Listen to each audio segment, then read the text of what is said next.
Welcome to Barnstable Today. I'm Nick Cortez. Just a reminder that full-length meetings, special events, and every episode of every program we air here on Channel 18 is available to watch online. You can check it all out at the town's video archives at town.barnstable.ma.us.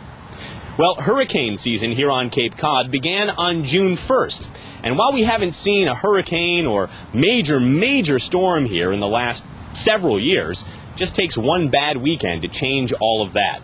So we're here today at the Barnstable Police Station on Finney's Lane to learn more about what you can do to be prepared, to stay safe, and if the worst does actually come to pass, well, we talked to Deputy Police Chief Craig Tames about what the Cape is prepared to do to help you out.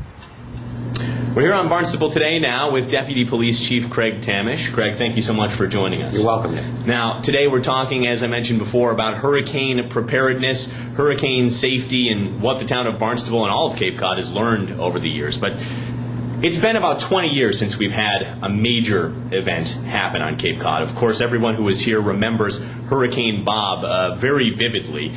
You were here for that, Deputy, and I'm wondering if you can kind of recollect for us what you remember about what that time, what that weekend, and then the aftermath was like. Well, the big thing about Hurricane Bob was the loss of power, the number of downed trees that we had, and the inability of people to A, get around, and B, to be able to go out, get food, get fuel for a number of days. There were significant power problems, and that obviously impacted how people were able to respond.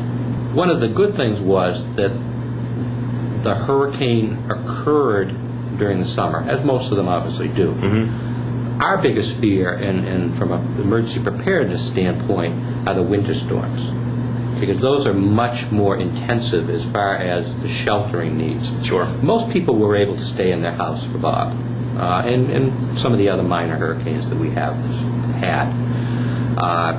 But the response for Bob, from our perspective, was really on the DPW, because we did not have to do a lot of sheltering.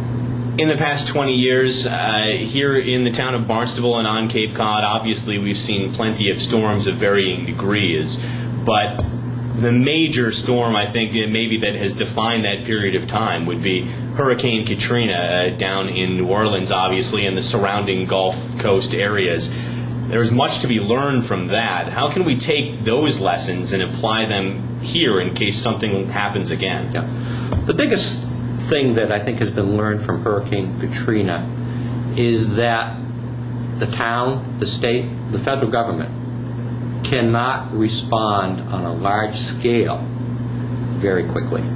So the whole focus of emergency management and emergency planning has shifted, in that we are trying to encourage people to become much more self-reliant, to be able to, for the first 3 to 5 days, take care of themselves, because it takes that long to ramp up emergency response. Well, let's talk a little bit about that then. In the unlikely event, but certainly the possible event that a hurricane would end up striking Cape Cod again, what would you recommend that people have on hand? What types of plans would you hope that they would have, and so on? Well, there's actually a very good website on that. The Massachusetts Emergency Management Agency. If people go to mass.gov and then go to the Massachusetts Emergency Management Agency, they have a section on hurricane preparedness tips. Mm-hmm. And what they advise is that you have a supply kit of your own.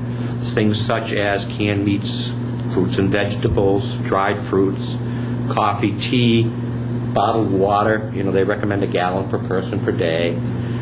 Just the common sense type of things. Make sure you have sufficient medications. I mean, a lot of people might wait until their prescriptions are ready to run out before they, normally renew them. Well, if there's a storm coming, make sure you have sufficient medications, because that pharmacy may not be available to you. Now, let's suppose that the worst case scenario does happen, and maybe you do have provisions, but you don't have electricity. Let's say a winter storm occurs and you don't have heat.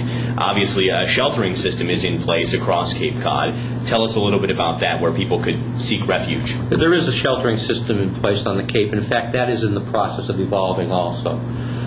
Historically, each town has provided their own shelters. Here in Barnstable, we had 2 shelters. I think there were a total of 24 shelters across the Cape. It became very evident as time has gone on that the agencies such as the American Red Cross that are charged with running these shelters were not going to be able to set up and run 24 shelters. They just did not have the manpower available. So what has been evolving over the past about 4 years is a regional sheltering system. Prior to the regional shelters, Barnstable had sufficient supplies for approximately 50 people. Now, 50 people with a population of 50,000 that may go to 100, 120, depending on which number you read, 1,000 people in the summer, obviously was not sufficient. Yeah. So what we have tried to do, and the local emergency planning committee has been very active in this, is obtaining funding through some grants, through the Homeland Security regional setup, and through some private grants that the Red Cross has obtained. And currently in Barnstable we have sufficient supplies for 500 people, so we've tenfold. The goal is that each of the 6 regional shelters will have supplies and facilities available for 1,000 people. You cannot plan to shelter 50,000 people. You can't plan Cape-wide to shelter 220,000 people. It just will not.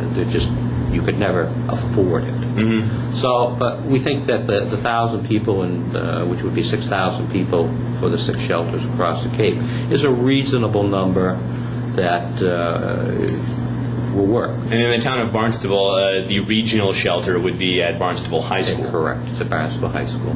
Now, with all this said, with all this advice and information given, in your opinion, how ready is the Cape to handle something like this if it were to happen again? I think the Cape is much more ready than they were 5 years ago. Is there still a lot of work to be done? Absolutely.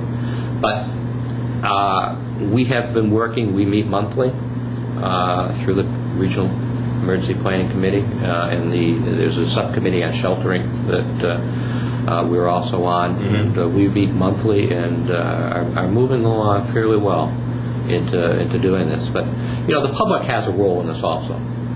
The public has to, as I mentioned, one is be prepared to fend for themselves mm-hmm. for anywhere from 3 to 5 days. Yep.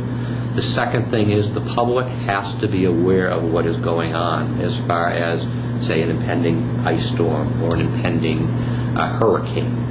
And they have to, if an evacuation order, for example, is given, they have to have a place to go. If they want to go to the shelter, that's great. We will be happy to take them.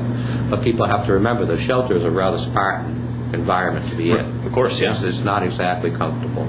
So if people can go to a friend's house, say out of a danger area, or go off Cape, which is a whole nother issue, as you know, the Cape Cod traffic plan. Absolutely. Trying to get... It's a whole different show. It's a whole different show. And a lot of people don't realize that in the case of a hurricane, that if once the winds reach 70 miles an hour, the 2 bridges, the Sagamore and Bourne Bridge, are shut down by the Army Corps of Engineers. Exactly. So there will be no evacuation. Once again, for more information on hurricane preparedness, you can check out NEMA's website, or you can download the Cape Cod Emergency Preparedness Handbook. That's available right on the town's homepage at town.barnstable.ma.us. Just click on the link on the left-hand side of the page. Well, there's no more meetings left for this week, so all that's left is to say so long. I'm Nick Cortez, and we'll see you next time on Barnstable Today.